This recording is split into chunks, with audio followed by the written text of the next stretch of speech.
I had been looking forward to this Halloween party for weeks. A night of elaborate costumes, playful mischief, and just a hint of unpredictability. As I stepped through the creaking doorway of the old manor-turned-party palace, I couldn't help but feel a thrill of excitement mixed with a dash of unease. I was dressed as a rugged pirate, complete with a tattered tricorn and a faux leather vest that, in the right light, made me look like I'd stepped straight out of a seafaring legend. But nothing could prepare me for the sight of Vivian. There she was, radiant and mysterious in her Catwoman costume. The sleek black bodysuit clung to her curves in all the right places, and a subtle, knowing smile played on her lips as she navigated the crowd. It wasn't just that she looked stunning. Her very presence commanded attention, and tonight, it felt like the center of my world. I followed her through the throng of costumed guests, trying to shake off an inexplicable tension that had been building ever since we arrived. For a while, the evening was as carefree as I'd hoped. Laughter echoed around us. The clink of glasses punctuated the hum of conversation, and every corner of the party seemed to hide its own little secret. Yet, amid the jovial chaos, I couldn't ignore the small but unmistakable ripple that had begun to disturb the surface of my thoughts. It started with a glance, an accidental, lingering look exchanged between Vivian and Brian. Brian, as I soon recalled, was the husband of Caitlin, one of Vivian's close friends. At first, I tried to convince myself that it was nothing more than a fleeting moment of harmless familiarity. After all, Halloween had a way of blurring the lines between flirtation and jest, and the playful spirit of the night often encouraged all sorts of harmless banter. But as the night progressed, I began to notice Brian's behavior with a sharper eye. There was something provocatively defiant in the way he carried himself, a swagger that wasn't just for show. He floated through the party, greeting women with a roguish smile and a cheeky comment, seemingly unbothered by the fact that his overt flirtations were raising eyebrows. His audacity was wrapped in a layer of humor that most of the partygoers found utterly charming, dismissing his actions as nothing more than playful teasing. Yet every time I caught a glimpse of his eyes locking with Vivian's, a knot tightened in my stomach. I tried to focus on the party's lighter moments. The way the lights flickered like fireflies against the darkened walls, the haunting melody of a distant piano, and the way Vivian's laughter, soft and melodic, filled the air. Still, there was an undercurrent of something else that I couldn't quite pinpoint. Was it merely the alcohol whispering in my ear, or was there a deeper, unspoken tension lurking beneath the surface of our carefully constructed reality? I remembered how earlier that evening, as we'd stepped into the house, I had thought of Vivian as my anchor, her presence the one constant that made every adventure worthwhile. But tonight, that anchor felt a little less secure, as if it were beginning to drift in a tide of subtle, yet unmistakable signals. It wasn't just the way Brian's eyes danced with mischief when he passed by, it was also the way Vivian seemed to share a secret smile with him, a silent conversation that I wasn't privy to. I couldn't help but replay the scene in my mind as I stood in a quieter corner of the room, nursing a drink and watching the revelry unfold. The laughter, the music, and the playful antics all seemed to take on a double meaning. Each time Brian moved in closer to Vivian, my pulse quickened, and a sharp pang of jealousy shot through me. I tried to remind myself that it was all part of the theatricality of the night, that costumes and playful flirtations were simply part of the spectacle. Yet, deep down, I couldn't shake the feeling that there was more at stake than just a few stolen glances. As the night wore on, I found myself torn between the desire to enjoy the festivities and the urge to confront the subtle disquiet gnawing at my mind. The party was a vivid tapestry of whimsy and wonder, but behind every playful smile and every cheeky remark lay a hidden story, one that might be more dangerous and revealing than I had anticipated. In that moment, as I watched Vivian share yet another enigmatic smile with Brian, I realized that this Halloween was going to be a turning point, a night where illusions might crumble and secrets might finally see the light. And though I wasn't sure what form those revelations might take, one thing was clear: nothing would ever be the same again. The tension that had been simmering all evening finally boiled over when I followed a faint, urgent murmur into the kitchen. The dim light flickered against tiled walls, and I found myself drawn to the hushed conversation coming from behind the swinging door. As I inched closer, my heart pounded in my chest, each beat echoing the dread of what I might discover.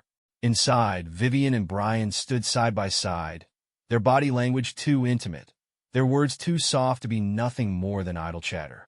The closeness they shared felt invasive, as if their secret conversation was meant to be hidden from prying eyes, and mine in particular. I hesitated for a split second before stepping into the room, the sound of my own footsteps betraying the storm raging inside me. "Vivian, what's going on here?" I demanded, my voice steadier than I felt. I kept my eyes fixed on her, searching for a flicker of guilt or a sign of something amiss. Instead, I found only an expression of practiced innocence on her face. "Oh, Mark, you're overreacting," she said quickly, dismissing my concern as if it were a trivial misunderstanding. "We were just talking, that's all." But her words rang hollow in the silence that followed. I couldn't shake the image of her leaning in too close, the way Brian's hand rested lightly on her shoulder. My mind raced, trying to decipher whether I was misinterpreting harmless banter or witnessing something much darker. Before I could press further, Brian's presence disrupted the fraught atmosphere. Stumbling slightly, his words slurred under the weight of too many drinks, he managed to drop a remark that sent a shockwave through me. "You know, Mark," he began, his tone thick with drunken candor, "sometimes a guy's got to share his pleasures like the pleasures of your wife." The admission, unguarded and crude, landed like a physical blow. I felt the world tilt, and the room seemed to close in around me. The air was suddenly too thick, every second stretching into an eternity as I processed his insinuation. I stared at him in disbelief, anger and hurt mixing into a potent cocktail that left me reeling. The moment of disbelief quickly gave way to a surge of rage. It wasn't just the betrayal itself. It was the arrogance of his implication, the sheer disrespect that cut deep. My hands clenched into fists, and without a thought, I lunged forward. In a blur of movement, my fist connected with Brian's jaw, sending him crashing against the kitchen wall. The sound of the impact echoed through the space, a grim punctuation to the violence of the moment. Brian's body slumped, his eyes fluttering shut as he lost consciousness. For a brief, heart-stopping moment, I stood there, my heart pounding so loudly I was sure everyone in the party could hear it. The room fell into a heavy silence, broken only by the distant murmur of the ongoing party outside. I could feel the rush of adrenaline coursing through my veins, mingling with a bitter cocktail of betrayal and sorrow. Vivian's eyes widened in shock, a mixture of fear and something I couldn't quite decipher flickering across her face. "Mark, what have you done?" she whispered, her voice barely audible over the pounding of my heart. Her question hung in the air, laden with implications that stretched far beyond a simple miscommunication. It was in that charged silence that I realized this was not just about a few stolen glances or whispered words. This was the moment where the veneer of our perfect life began to crack, exposing the raw, painful truth underneath. I stepped back, still breathing heavily, as the gravity of my actions settled in. The party, which had once promised a night of playful masquerade and lighthearted fun, had now transformed into a scene of stark reality and irrevocable choices. Each breath felt heavy with regret, every heartbeat a reminder of the line I had crossed. In that kitchen, amid shattered trust and bruised egos, I was forced to confront the undeniable truth. Nothing would ever be the same again. The facade of our lives, built on trust, love, and carefully curated images, was now marred by the dark stain of betrayal. And as I stared at the unconscious form of Brian on the cold tile floor, I couldn't help but wonder if this was the beginning of the end, or merely the start of a far more complex and twisted journey into the depths of human deception. The moment my fist connected with Brian, everything spiraled into chaos. A shocked silence had briefly claimed the room, but it was shattered almost instantly by a cacophony of gasps, shouts, and the hurried shuffle of feet as the other guests rushed into the kitchen. I stood there, frozen, blood pounding in my ears as the gravity of my actions began to sink in. The party, once a playful masquerade, had turned into a battleground of emotions and secrets laid bare. In the midst of the uproar, I caught sight of Caitlin standing by the doorway. Her expression was one of calm detachment, as if she had expected this all along.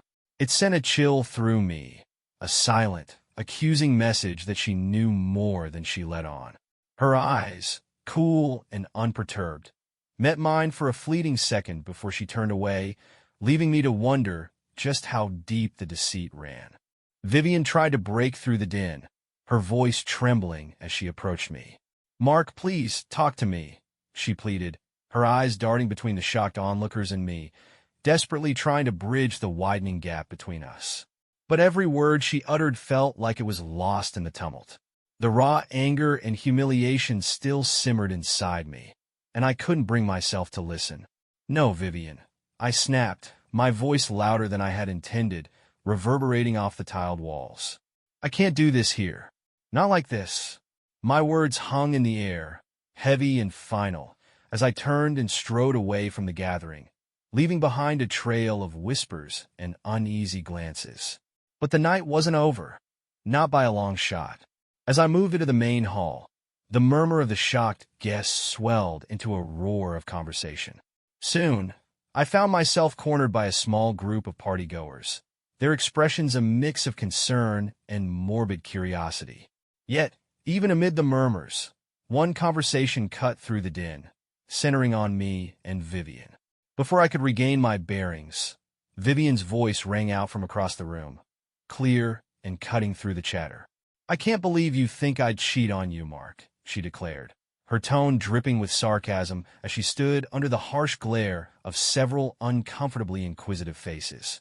"You're the one who's been too busy lost in your own little world, obsessed with those adult films instead of trying to be present with me." Her words stung like a lash. I felt the eyes of the entire room upon us as she stepped forward, her expression a mixture of disgust and bitter amusement. The facade of our once private life was crumbling before everyone's eyes, and each revelation was like a dagger twisting deeper into my pride. "You think that excuses this?" I managed to choke out, my voice raw with a mix of anger and heartbreak. "You think you can just betray me and then turn around and blame me for your own choices?" Vivian's laugh was sharp and cold. "Betray you? Mark, I've been betrayed every day you chose a screen over me. Every night you escaped in a fantasy instead of facing reality. And tonight, it's all laid out for everyone to see." The room's atmosphere shifted palpably. What had begun as shock gave way to murmurs of judgment and disapproval. Some guests exchanged uneasy glances, while others openly whispered about how our private failings had now become public spectacle. I felt the sting of humiliation as I realized that every hidden insecurity, every unspoken complaint, was now laid bare for all to see. In that charged moment, time seemed to slow as I locked eyes with Vivian. Her gaze was unflinching, almost triumphant, as if she had been waiting for this moment of reckoning. The mixture of our shattered illusions, the glaring accusations, and the public spectacle was more than I could bear. My mind raced, trying to find a foothold in a reality that had suddenly become too painful to inhabit. Unable to withstand the scrutiny and the barrage of accusations, I turned on my heel and left the room, my footsteps echoing in the corridor like the beat of a funeral march. Behind me, the party continued in a disjointed, chaotic blur, a swirl of scandal, whispered judgments, and the heavy weight of betrayal. As I wandered through the darkened halls of the manor, every step took me further from the life I thought I knew, each echo a reminder of the irreversible line I had crossed. The bitter taste of humiliation and regret mingled with the adrenaline still coursing through my veins. I realized with a sinking certainty that nothing would ever be the same. The scandal wasn't just about the secret rendezvous or the punch that silenced Brian. It was about the layers of neglect, the silent resentments that had festered long before tonight. Vivian's scornful words echoed in my mind, a relentless reminder of my own failings. Not just the betrayal I had suffered, but the betrayal I had perpetuated by allowing myself to become so detached, so consumed by my own escapist fantasies. Outside, the night was cold and unyielding, a stark contrast to the tumult inside. I found a quiet corner on the back steps, where the muffled sound of the party seemed distant and unreal.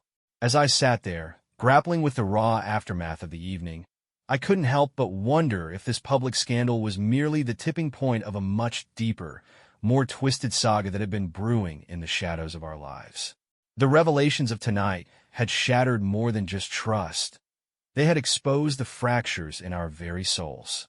And as the weight of every accusation and every whispered judgment pressed down upon me, I realized that the truth, however painful, was now too loud to be silenced. The roar of the scandal still echoed in my ears as I burst out of the manor, the chill night air slamming into my face like a bitter slap. I couldn't stand to be anywhere near the chaos, the stares, or the whispered judgments that followed me like unwelcome shadows. My car became my only refuge, a vessel to contain the tidal wave of anger, hurt, and despair that threatened to consume me. I drove with no destination in mind, the familiar streets blurring past under the haze of my raging thoughts. The city lights flickered as if mirroring the turmoil inside me, and I found myself gripping the steering wheel so hard that my knuckles burned. Every red light, every intersection, seemed to stretch out into an eternity of silence and regret. I was a man abandoned by his own convictions, a mariner tossed on stormy seas with no clear course, only the overwhelming need to escape the wreckage of a life that had once meant so much. The more I drove, the more aimless my journey became. My tires hummed a relentless dirge on the pavement as I let the road lead me, without thought or plan. Memories of happier times collided with the present, a cruel montage of images that made the sting of tonight's revelations all the more unbearable. The laughter at the party, the smiles we once shared, it all seemed so distant now, fading like echoes in an empty hall.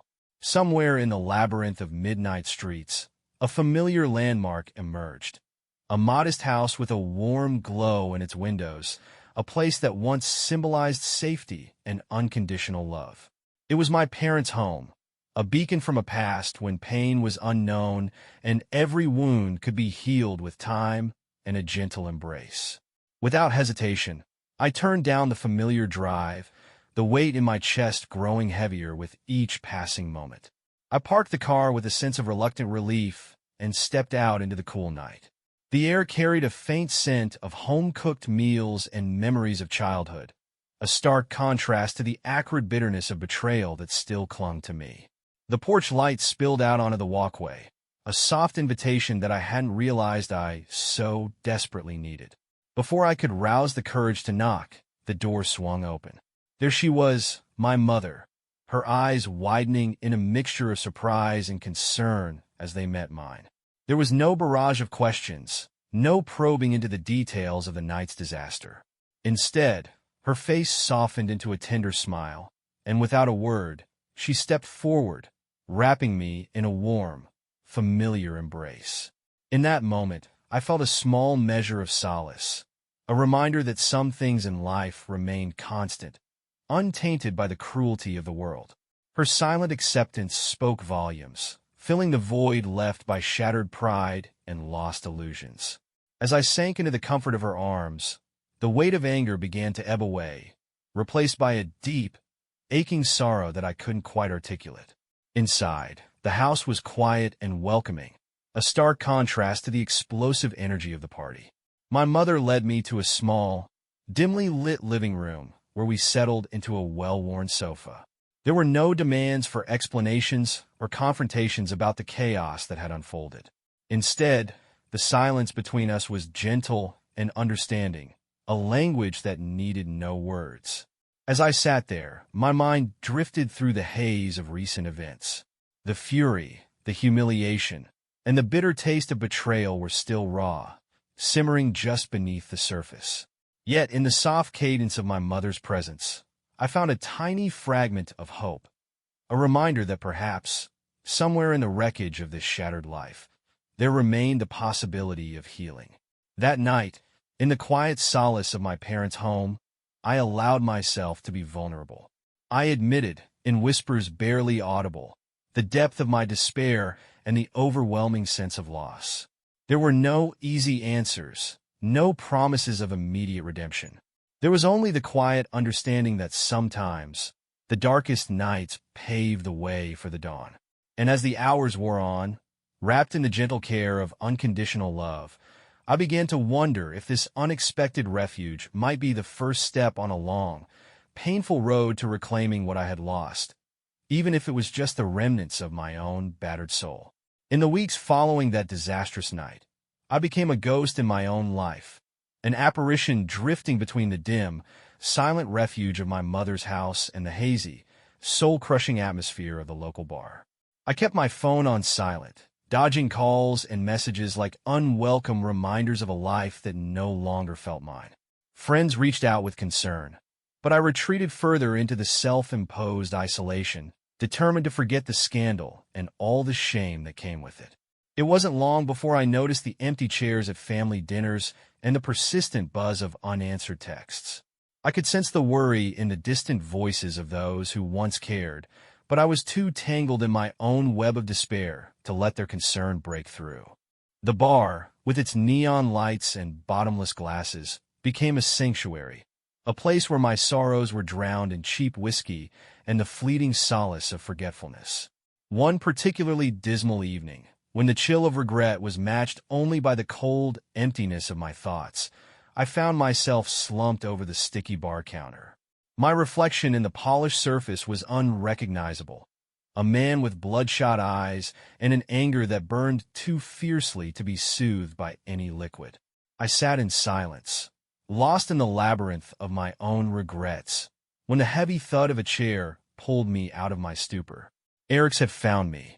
His face, usually so full of empathetic concern, was lined with worry as he leaned over the counter.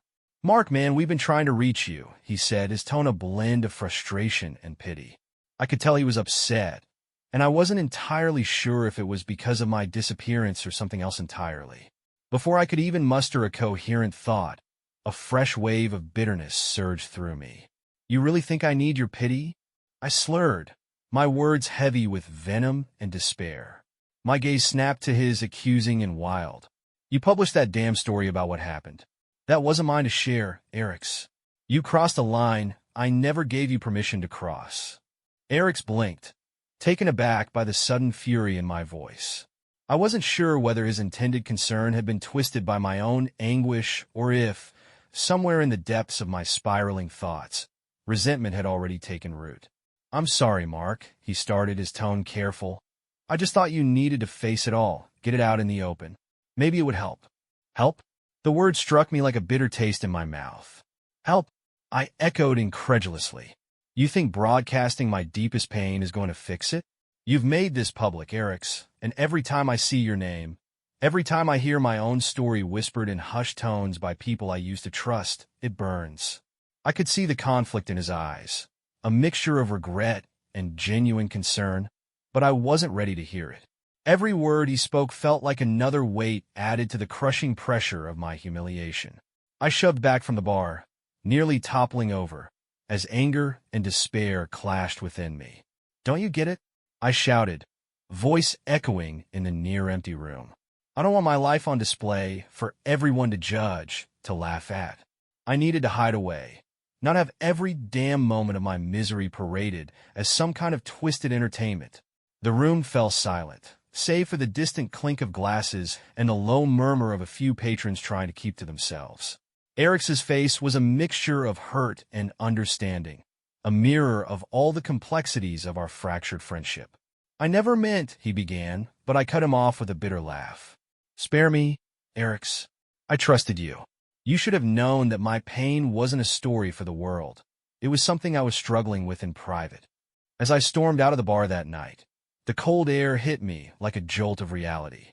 I didn't look back, the echoes of our argument and the weight of public shame chasing me down the darkened streets. Each step felt heavier than the last, as if the night itself was conspiring to remind me of every mistake, every betrayal, every moment that led me here. In that solitary wander, I was left to grapple not just with the fallout of one scandalous night, but with the relentless reminder that sometimes the ones closest to you can shatter the very thing you thought would save you. It had been 7 long weeks since that stormy night when everything unraveled. I had grown accustomed to a life of solitude, a self-imposed exile in the dim corners of my mother's house and the hazy anonymity of the local bar. Every day bled into the next, a slow march through numbness and regret. I thought I had built a fortress around my wounded heart, convinced that I could keep out any further intrusion. Yet, as fate would have it, that fortress was destined to be tested once more. One chilly afternoon, as I sat by the window watching raindrops trace sorrowful paths down the glass, there was a soft knock at the door. I hesitated, my pulse quickening with a mix of apprehension and curiosity. Who could possibly be braving the cold to find me? After a moment's pause, I shuffled to the door and swung it open to reveal Vivian standing on my doorstep. Her presence was unexpected, an echo of the past, both tender and painful. The years of hurt, the sting of betrayal, and the raw anguish that had once seared through every fiber of my being all seemed to pause for a heartbeat as I looked into her eyes. They were familiar, yet there was a vulnerability there that I hadn't seen before, a quiet plea for understanding. "Mark," she began softly, her voice trembling as if weighed down by the gravity of what she had to say. "Can we talk?" Without waiting for my answer, she stepped inside, and together we settled in the living room. The air was thick with unsaid words and memories of happier times, a stark contrast to the tense silence that had marked our last encounter. I found myself leaning forward, the guarded walls around my heart faltering just a bit as I sensed the earnestness in her tone. For several minutes, we sat there in silence, the only sound the rhythmic tapping of rain against the window pane. Finally, Vivian took a shaky breath and began to speak. "I've been thinking a lot about everything," she said, her eyes glistening with unshed tears. "About us, about how I ended up where I did." Her confession was slow, deliberate, each word carefully chosen, as if laying bare her soul for the first time. "I cheated on you, Mark," she admitted, the words hanging in the air like a fragile glass ornament. "I did it because I felt so alienated, so alone. I needed someone to remind me that I mattered, that I was desired." Her voice cracked on the last word, and I could see the pain etched deep into her features. For a long, heavy moment I said nothing. The silence was filled with the ghosts of our past and the weight of unspoken truths. Finally, she continued, her voice gaining a tentative strength. "I know it hurt you. I know I hurt you, and I am so sorry. But it wasn't about you not being enough. It was about me feeling invisible, like you were more interested in your own world than in us." Her words struck a chord deep within me, a mirror held up to the parts of our marriage that had withered away long before the scandal shattered our lives. I recalled the countless evenings when I'd been lost in the flickering glow of the television, the empty hours spent escaping into a world that promised distraction from the loneliness at home. And now, here she was laying bare her own loneliness, her own desperate longing for a connection that had grown cold over time. "I wanted you to show me that you still desired me," she said softly, her eyes pleading for understanding. "Not just out of habit, but with passion, something that made me feel alive. I wasn't looking for a fling or a careless escape. I just needed to feel seen, to feel wanted."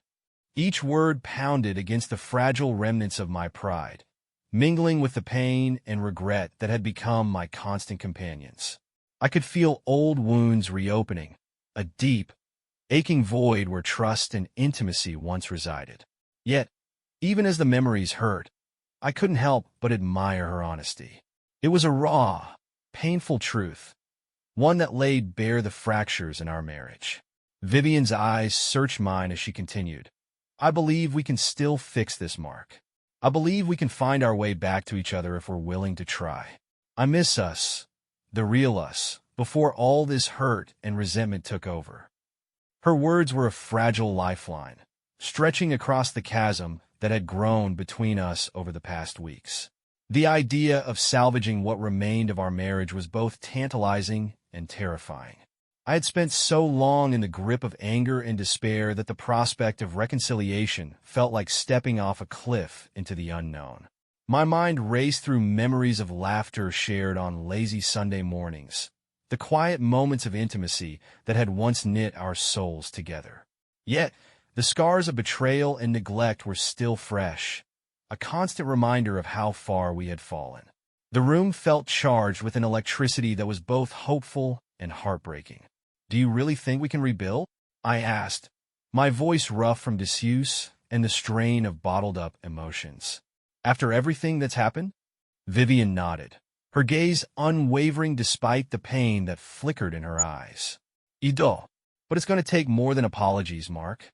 It's going to take us, both of us, being honest about our needs, our failures, and our hopes for the future. I know I have my part to make up for, and I'm willing to do whatever it takes. I want you to know that I never stopped loving you. I lost my way and, in the process, lost sight of what we had." I felt a lump form in my throat as her words sank in. The love we had once shared was a fragile ember, buried beneath layers of hurt and misunderstanding. Was it possible to rekindle that spark, to mend the cracks that had long since marred the foundation of our union?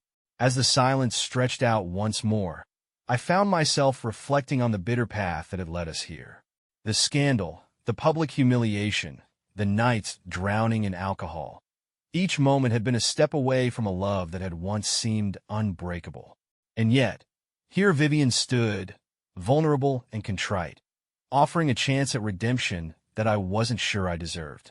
The rain outside had eased into a gentle drizzle, a soft percussion that underscored the fragile hope in the room. I took a deep breath, allowing the quiet intensity of the moment to seep into me. "I'm not sure I can forget everything," I admitted, my voice barely a whisper. "The betrayal, the public shame, it's all still there, haunting me." Her eyes softened further, and she reached out, placing a trembling hand on mine. "I know," she said softly. "I don't expect it to be easy, or even immediate. But maybe, together, we can start to heal. We can learn to be there for each other in the ways we both need. I'm willing to try if you are." In that quiet exchange, amid the soft patter of the rain and the ghosts of our past, I sensed a glimmer of possibility, a chance to rebuild something new from the ruins of what we once were. The road ahead would be fraught with challenges, each step marred by the echoes of old wounds and fresh disappointments. Yet perhaps with time and relentless effort, we could rediscover the spark that had once bound us together. I gazed at her hand in mine, the warmth of her touch a stark contrast to the cold emptiness I had grown so accustomed to. In that moment, I realized that while the pain of betrayal was a heavy burden to bear, the possibility of forgiveness and the promise of a renewed love might just be worth the risk. "Maybe we can start by talking," I murmured, my voice tentative but laced with a cautious hope. "By really talking about everything, the good, the bad, and everything in between." Vivian's smile was small but genuine, a fragile beacon of light in the midst of our shared darkness. "I'd like that," she replied softly. "I'm here, Mark. I'm not going anywhere if you're willing to let me try." As we sat there, hand in hand, the tumultuous past still loomed large, but so did the promise of a future that, while uncertain, held the potential for healing. In that quiet, rain-soaked afternoon, I began to understand that perhaps the greatest act of courage was not in the public scandal or the desperate nights alone. It was in the vulnerable, painful act of reaching out to the one person who had once been my entire world, and daring to hope that together we could find our way back home. In the weeks that followed our rain-soaked conversation, a fragile hope lingered in the spaces between my doubts and her earnest pleas. I had allowed myself to believe that our battered love could be mended, that we might navigate the labyrinth of betrayal and neglect to find a path back to each other. Yet, as we sat together in the quiet aftermath of our tentative reunion, I realized that some wounds ran too deep to simply heal with time and shared promises. One chilly evening, with the air heavy with the weight of unsaid words, I broached the subject that had gnawed at me since our heartfelt talk. The soft glow of a single lamp cast long shadows across our living room as I turned to Vivian, searching her eyes for the same spark of determination that had once bound us together. Vivian, I began slowly, my voice a mixture of hope and resignation. If we're going to try again, if we're going to rebuild anything, I need to know that we're starting fresh, without the ghosts of the past haunting us. She looked at me, her eyes soft yet cautious, as if bracing herself for what was to come. I want that too, Mark, she replied, her tone steady but laced with uncertainty. I took a deep breath, steadying myself. There's one thing, I said, my voice barely above a whisper. I need you to completely cut ties with Caitlin. The words hung in the air, stark and uncompromising. Caitlin, the friend who had once been a pillar in her life, the one who had shared laughter and secrets, the person who had been by her side through so many of life's twists and turns. I knew that asking her to sever that bond was asking for the impossible. Vivian's eyes widened, and for a moment, silence engulfed us. Then, in a tremulous voice that betrayed the conflict within, she said, Mark, you know how much Caitlin means to me. She's been my best friend, my confidant. I can't just erase her from my life. Her words cut through me like a shard of ice. I felt the familiar sting of betrayal, not the one that had shattered our lives before, but a different kind of pain, the realization that I was no longer her priority. In that instant, the possibility of salvaging our fractured bond receded into a painful clarity. I understand, I said quietly, each word measured and heavy with resignation. The hope I had clung to, that maybe our love could be reborn from the ashes of our shared pain, seemed to flicker and die in the face of her unwavering loyalty to someone else. I realized, with a sinking certainty, that I had become a secondary consideration, a placeholder for when it was convenient, not a partner who could claim her heart fully and unreservedly. That night, as I lay awake in the dim silence of our home, the reality of my situation pressed in on me like the chill of a long, bitter winter. I had set a condition, a desperate plea for a clean slate, only to be met with an insurmountable wall of her past. The truth was unbearable. I wasn't the one she wanted most in her life. My attempts to force a change had revealed the painful truth that my love was no longer enough to eclipse the ties that had long defined her. By morning, I had made my decision. The hope of reconciliation, of rebuilding our marriage on the fragile promise of mutual desire and commitment, had withered under the harsh light of reality. I was left with no choice but to accept that our paths had irrevocably diverged. With a heavy heart and a mind clouded by grief and disillusionment, I began the process of filing for divorce. In the sterile quiet of the lawyer's office, as I signed the documents that would formalize the end of our shared life, I felt a complex mix of relief and sorrow. It was the bitter culmination of a long journey, a journey marked by the peaks of passion and the depths of despair. I was stepping away from the possibility of a life that had been defined by betrayal, unmet needs, and the relentless pull of attachments that I could no longer bear to compete with. As I walked out of that office, the future stretched before me, uncertain and uncharted. I had lost more than a marriage. I had lost the illusion of being the most important person in someone's world. Yet, in the midst of the pain, I clung to the small hope that this painful ending might eventually lead to a new beginning, one where I could rediscover myself, free from the chains of unmet expectations and the unyielding weight of someone else's past. In that moment, standing on the precipice of an uncertain future, I realized that sometimes the hardest choices are the ones that set us free, even if they come at the cost of everything we once held dear.